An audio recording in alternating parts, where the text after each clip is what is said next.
بسم اللہ الرحمن الرحیم۔ یہ جنگ ربیع الاول 11 ہجری میں ہوئی، یعنی حضور صلی اللہ علیہ وسلم کے وصال کے فوراً بعد خلافت ابو بکر رضی اللہ تعالیٰ عنہ کے ابتدائی ایام میں ہوئی۔ ذی القصہ ایک مقام ہے جو مدینہ منورہ سے تقریباً 7 میل کے فاصلے پر نجد کی طرف واقع تھا۔ رسول اللہ صلی اللہ علیہ وسلم کی وفات کے بعد عرب میں ایک ہلچل مچ گئی تھی۔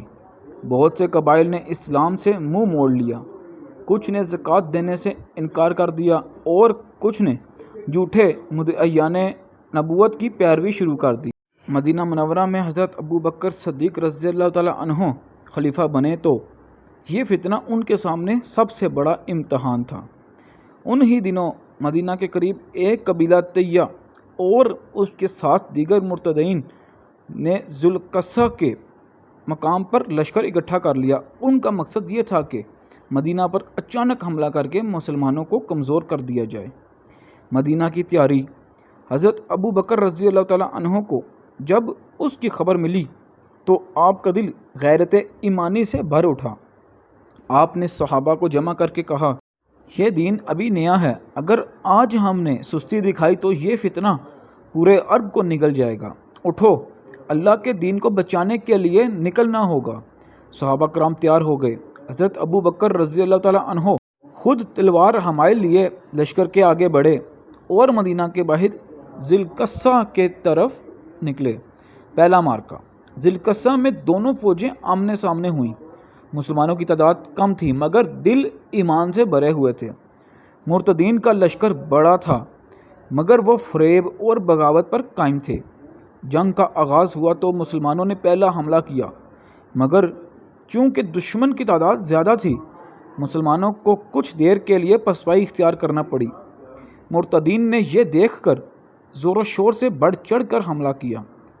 حضرت ابو بکر رضی اللہ تعالیٰ عنہ کا عزم۔ مسلمانوں نے کچھ کمزوری دکھائی تو حضرت ابو بکر رضی اللہ تعالیٰ عنہ گھوڑے پر سوار ہو کر صفوں کے درمیان دوڑنے لگے۔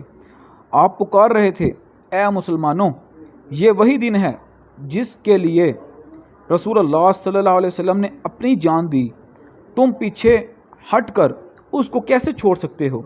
آگے بڑھو، اللہ کی مدد قریب ہے۔ ان کے الفاظ بجلی کی طرح دلوں میں اتر گئے۔ صحابہ نے دوبارہ ہمت پکڑی اور صفیں درست کر کے زوردار حملہ کیا۔ فیصلہ کن حملہ۔ اب مسلمانوں نے تیروں کی بارش اور تلواروں کی کاٹ کے ساتھ دشمن کو دبانا شروع کر دیا۔ مرتدین کے کئی سردار مارے گئے، ان کے لشکر میں کھلبلی مچ گئی، وہ پیچھے ہٹنے لگے اور بالآخر شکست کھا گئے۔ ذی القصہ کا میدان مسلمانوں کے قبضے میں آ گیا۔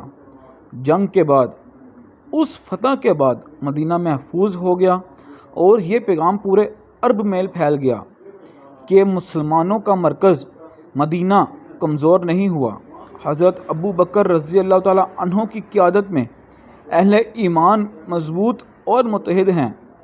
یہی وہ جنگ تھی جس نے بعد کے فتنوں بزاخہ، یمامہ اور بطا وغیرہ کے خلاف مسلمانوں کے حوصلے بلند کر دیا۔